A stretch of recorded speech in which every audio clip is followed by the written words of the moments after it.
Hello, I'm John Grom, and welcome to our 130th Right and Left Discussion Forum. We hold our televised discussions twice monthly to demonstrate the value of civil, productive, open-minded political dialogue. Today, our panel will discuss ethics and fairness in journalism. Controversy over fairness in American journalism has been with us since Ben Franklin first published the Pennsylvania Gazette. Many believe that with the onset of cable news networks, the internet, and the 24-hour news cycle, journalism has become less objective and fair-minded than ever. Weighing in on this topic today, beginning on my left, is Dr. Ronald Chamberlin, retired senior research chemist. On his left is Bryan Laubaugh, president of R&B Financial Services. On his left is Patty Haskins, member of the Wadsworth City Council. Ron, today, many people think that journalism is less objective and fair than ever before. What do you think? It's a fair question, John. I don't think we can answer it in any quantitative fashion, however. It's hard to know back in the 40s, 30s, and so forth, exactly what was going on. You mentioned the 24-hour cable news cycle, and so we see in the internet, I read some stuff recently that curled my hair, what I have left of it. And so there's that, but I did a little historical research and I picked up a couple of interesting things. Back in World War I, there was a photo published about that's a German spy, and look at the danger we have. The German spy was the photographer who was posing for the picture. It surfaced later again in World War II. 1898.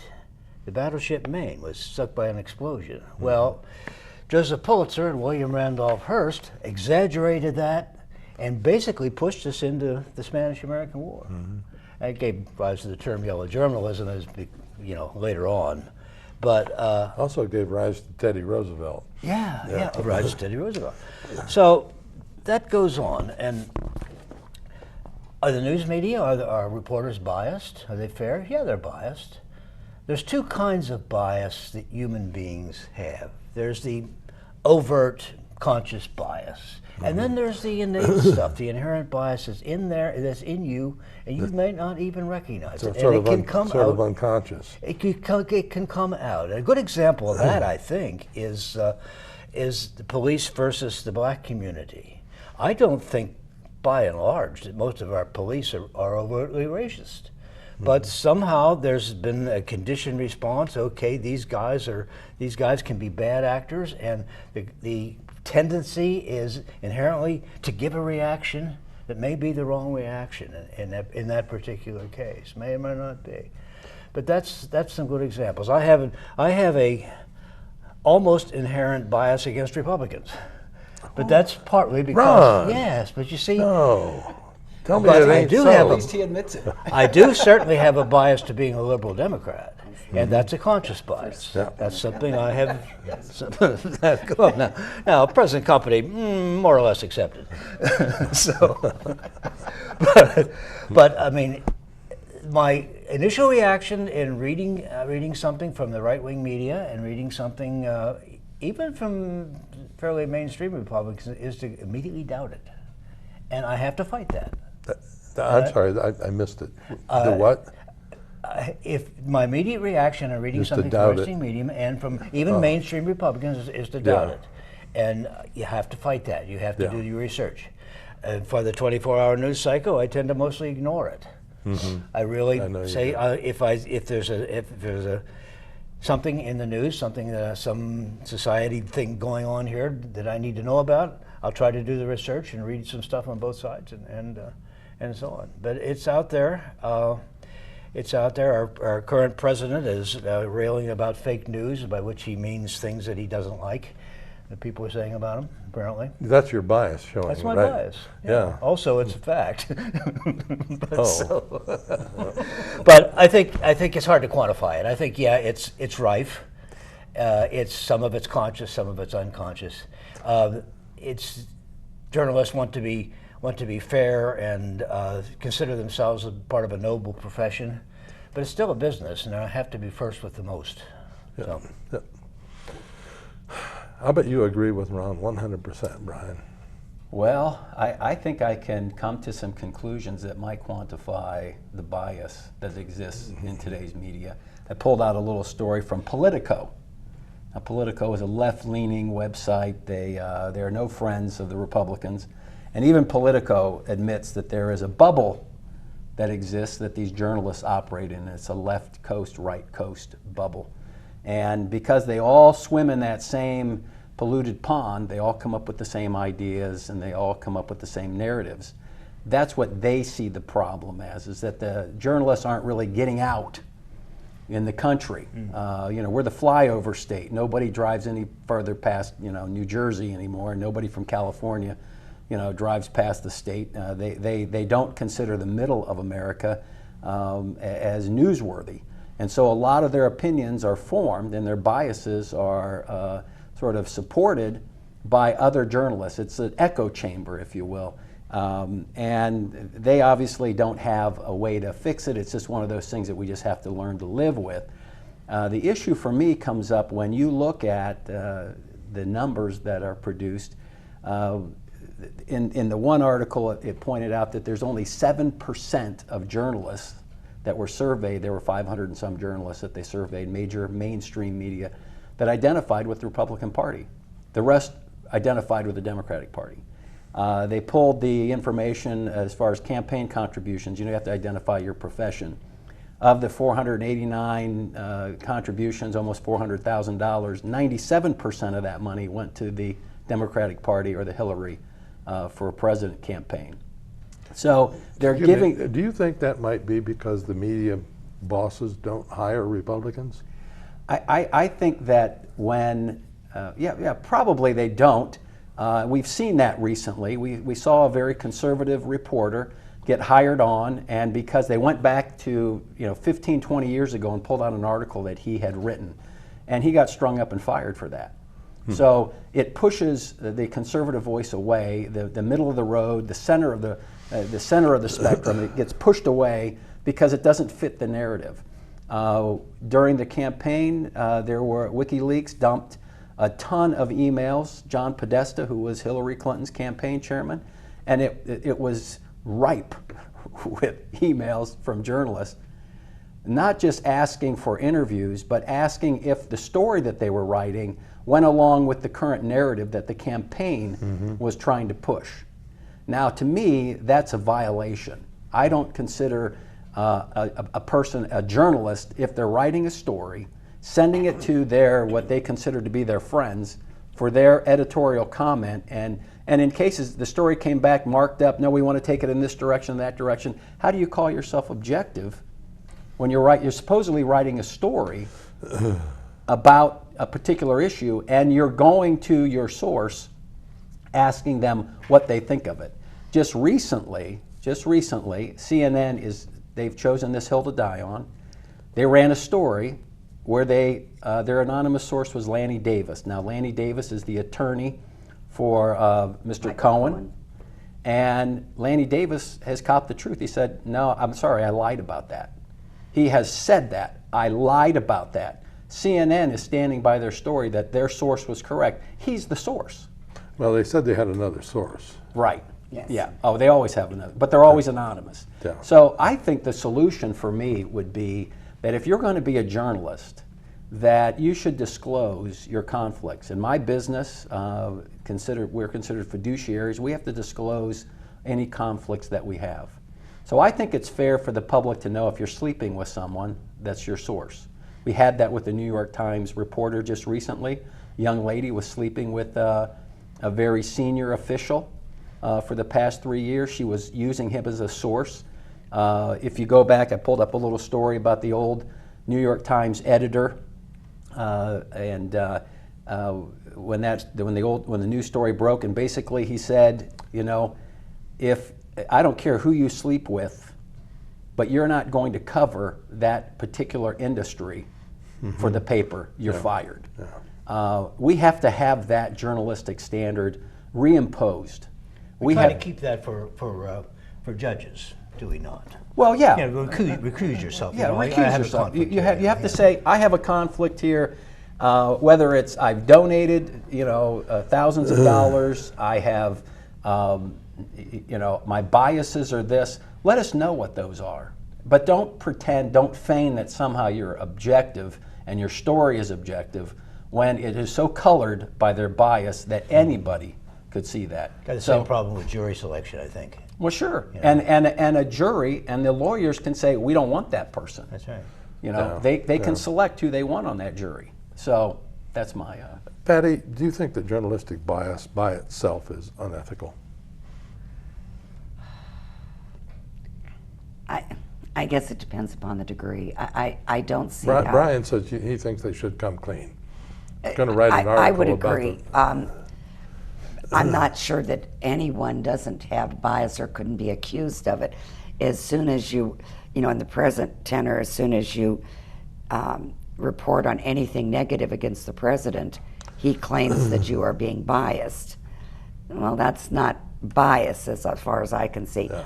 I also, being human, in extreme situations, I think it would be impossible to be totally unbiased. But I remember a newscast of old, you'd have your news report, and at the end there was a commentary, and the owner of the station would come on and say, this is an opinion piece, so take it for what it's worth.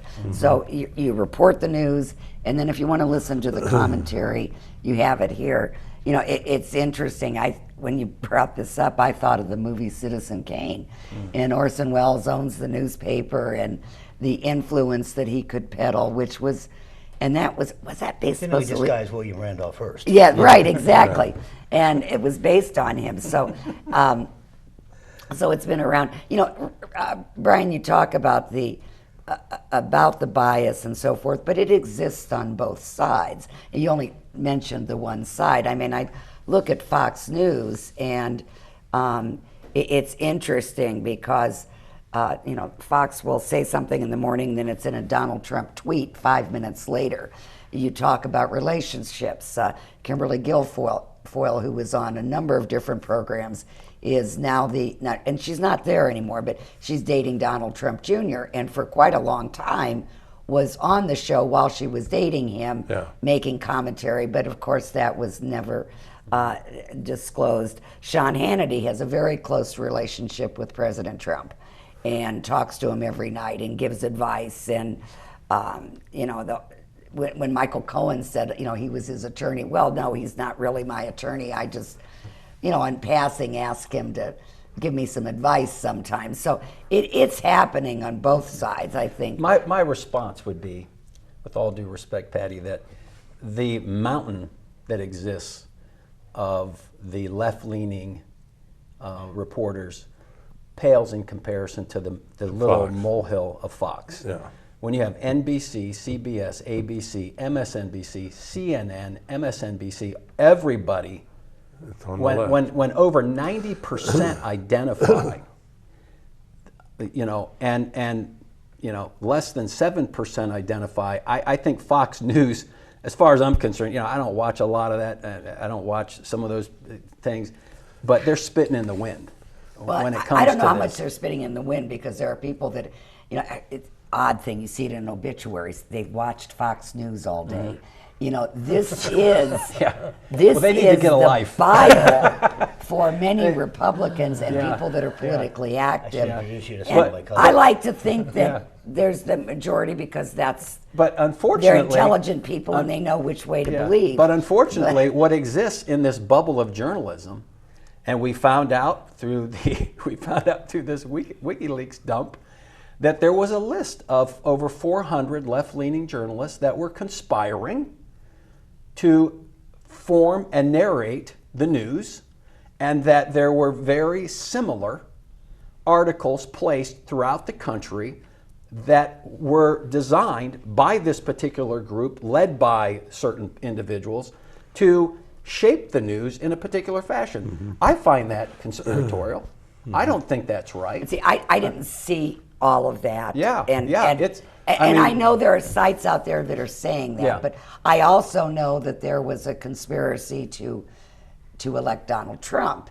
and it was influenced through and I through would through the media exactly, and I would with point foreign to actors, and I would point to the $1 billion of free media that the mainstream media gave to Donald Trump. Yeah.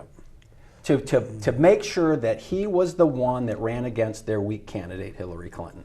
And when that backfired on them, now we're having the weeping and wailing and gnashing of teeth. Every 2 weeks, I I disagree with try that, to narrate yeah. this program without turning into a Trump dump. And Sorry. I haven't succeeded yet. And that's what they want. That's what they want. Let me just say this. I was watching. It was on CNN. They had John Sununu on, and he was being interviewed about his relationship with John McCain. And he had some very kind words. He knew John McCain personally. And the CNN interviewer, and I cannot remember her name, she's on a lot, basically tried to turn it into a Trump dump.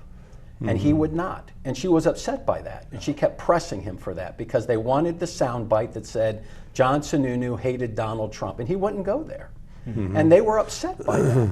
Now, to me, that's not objective journalism. That's fishing for a particular soundbite that they can continue running. Okay, let me ask this question. The Society of Professional Journalists has a code of ethics. And very briefly, the code of ethics says, seek the truth and report it. Minimize harm. Act independently. Be accountable and transparent. And those are elaborated on in their code of ethics. In my memory, I go back to John Kennedy and press conferences, which I enjoyed immensely. He was the most charming individual. Yes.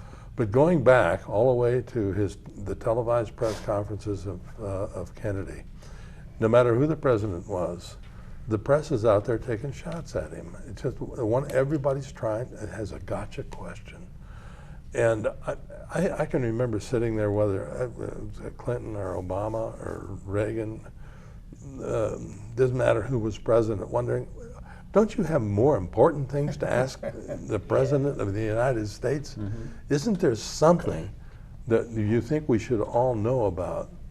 You know, rather than, Richard Nixon's wife got a vicuna fur coat from somebody in South America, and they talked about it for weeks. Well, there's a thin line between a gotcha question and a probing question, you know, and if it depends on who's being asked. If you delve in deeply and ask about a possible scandal or whatever, it depends on which side you're on as to whether, boy, that's a good question, or that was a gotcha question. I mean, speaking of Kennedy, though, the press at least ignored his sexual dalliances, peccadillos and so forth. But it was, I don't know when it started to be a free-for-all. I think you can point to when politics turned to the politics of personal destruction. When was that? And you know, I'm trying to, and I didn't make that up, but that's pretty much how they're defining it, is that, and I'm trying to think, I think it started towards the end of the first Bush years. That there used to be, don't you think Nixon was a victim of that kind of journalism? Well, I mean, journalists hated him. Well, they hated him because he used some of their own. I mean, he was just a nasty guy. You know, whether I mean. Well, they hated him ever since he was a state rep and attacked a woman in California as being a communist who was running for something I can't remember. Yeah. And they were down on him ever since. Yeah. I think it pushes people away because they just don't want to put their families through it. They don't want to put themselves through it. And you know, you just look at. Everything goes into overdrive looking for terrible things that have happened, things that you might have said, things you might have, even now they're going back and they're saying, this individual actually liked, you know, that little like button on Facebook, that's a little thumbs up, you liked it. They're going back on individuals and saying, he liked that, and that website was connected to this thing over here, and he's a racist. So I think we've got to move away from that because I don't think it's healthy. It's just not healthy, and those standards, those creeds, those, if you want to consider them articles of faith, when it comes to what journalists should believe in, I think they really need to get back to it, because anymore it's whatever we have to do to get the story. The ends justify the means, and if we have to ruin your life to get the story, we're going to go. And I think it has really contributed to the mess that we're in right now.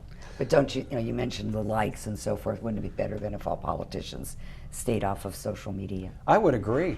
I'm right there. I don't right, left. Yeah. I will again state I am not a fan of Donald Trump. Mm-hmm. And the things that he does, he makes problems for himself. But with that said, is the media has an all-out war. In my own opinion, is because they didn't get who they thought. I went on Facebook yesterday, and I saw, if you like Donald Trump, you should take this questionnaire fill out this questionnaire about the media.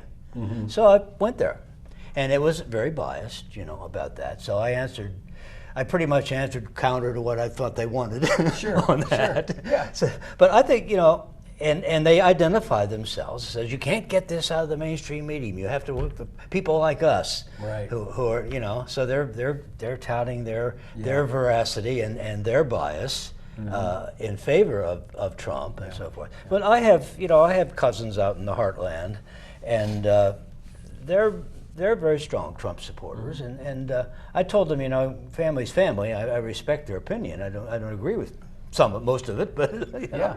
And I think the word that you just used, respect, has been lost. Yeah. On the media. I think they're creating. That goes both ways, though, because news. Trump has no respect for the media, has come out harshly criticizing them. And his thing is, if it's not something nice about me, you shouldn't be printing it. A la the whole Google search thing that's going on now.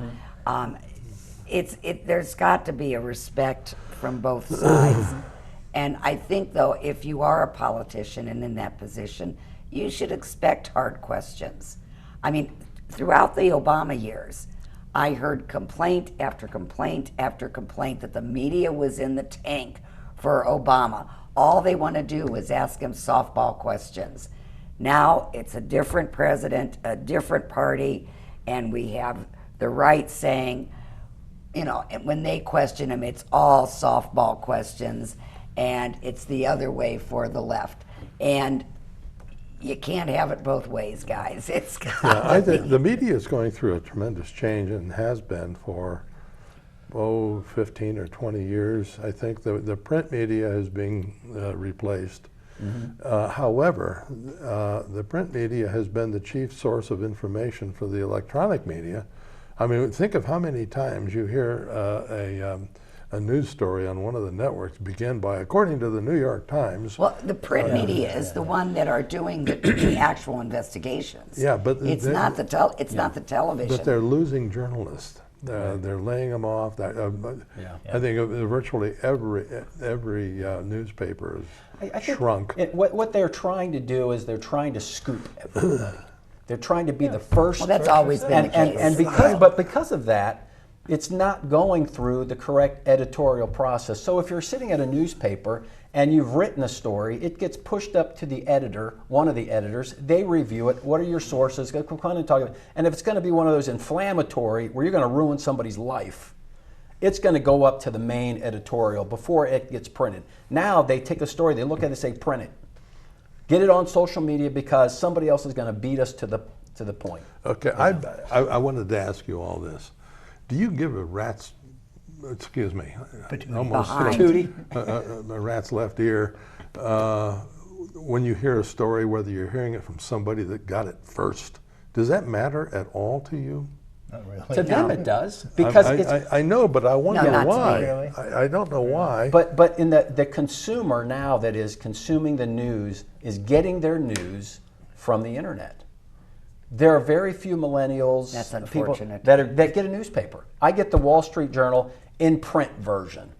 I like to look at things. I like to read a book. Okay, the people today, they don't do that. They're getting their nightly news from Stephen Colbert.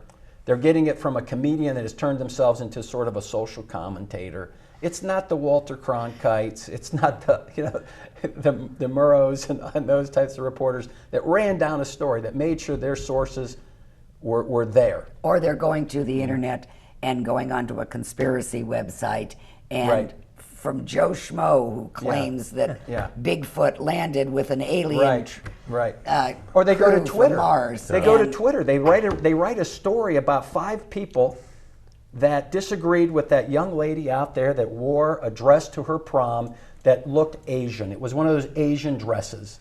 And 5 people said you were culturally appropriating, my heritage, and it hit the news. It went viral. But fortunately, it died quickly. Yeah, because it should have. it did. But nobody Never should have retracted been it. there. Nobody retracted the story. Nobody said, "Hey, wait a second, this is wrong," and that's where we're at. Well, today. I hold the media responsible. I really do, for our culture becoming seen by many people as victims and oppressors.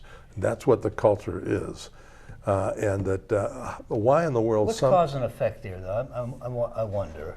Is it the media causing it, or is the media reflecting what people were doing, using the media to good express point. that? I don't know, I don't either. but the media could fix it. It certainly amplifies it. Yeah. Well, I don't know that we're going to be able to fix it. The Supreme Court has not been able to. No. Over the years, the different cases that have gone to the Supreme Court, it all boils down to you can't sue anybody in the media unless you can prove they had malice toward you when they printed it. They can lie all they want. It's not. I mean, lies are Good protected. movie, by, Absence of Malice. Have you ever seen yes, it? Yeah. yes. Love that movie. Yep. Paul Newman. Paul Newman, Sally Field. Yes. Yes. Well, and it's a fact. If you can't prove that they published a lie in order to intentionally cause you harm, you can't do anything about it, which is almost impossible, as William Westmoreland found out about when he sued 60 Minutes a few years back, Yeah. which cemented that doctrine that it requires malice and that the media can do pretty much whatever they want. And the only way they're going to be controlled is by us. And I think that's why they need to be held to those standards. It's a fiduciary standard, as far as I'm concerned. When And you still have that, maintaining freedom of the press. exactly. When you have that Yeah. power, you need to exercise it judiciously, and I don't think they are. Very good. Thank you. Very good discussion.